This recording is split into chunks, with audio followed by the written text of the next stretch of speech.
Mesdames, Messieurs, bonjour. Ravi de vous retrouver pour cette nouvelle édition du JT Cultures et Marchés.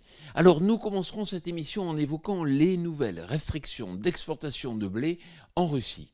Nous intéresserons ensuite aux pluies incessantes dans les palmeraies malaisiennes et indonésiennes avant de nous tourner vers les disponibilités de maïs en Europe. Enfin, nous ferons un focus sur la production de blé en Australie. La semaine dernière, la Russie a annoncé la mise en place d'un quota d'exportation de 11 millions de tonnes de blé à compter du 15 février prochain et qui durera jusqu'à la fin de la campagne.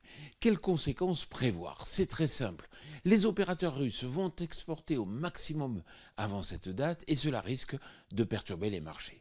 Cependant, il ne faut pas oublier que le blé russe inonde déjà le marché mondial depuis le début de la campagne. Pour preuve, 24 millions de tonnes ont été exportées en seulement 5 mois. Au final, la Russie devrait être capable d'exporter 45 millions de tonnes sur la campagne contre 42 millions de tonnes en moyenne quinquennale. Mais n'oublions pas que les semis actuels ont été affectés par la sécheresse. Après la flambée des cours de l'huile de palme ces derniers mois, le rationnement de la demande et des prises de profit ont provoqué une forte correction du marché.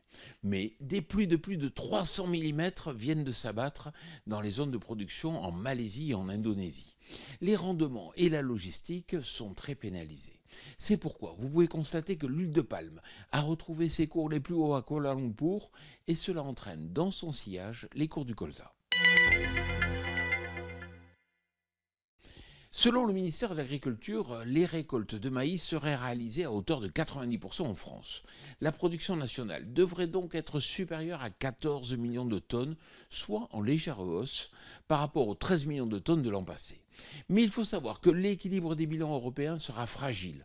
En effet, les flux en provenance d'Ukraine seront limités et les disponibilités seront faibles en Roumanie, en Hongrie et en Bulgarie, car la sécheresse du printemps et de l'été ont fortement affecté les rendements.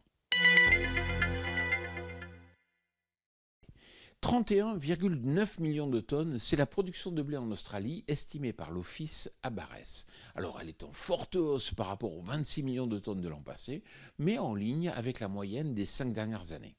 Actuellement, les récoltes sont toujours en cours. Les premières disponibilités arrivent sur le marché, dont les 3/4 seront destinés à l'exportation, essentiellement vers les pays asiatiques.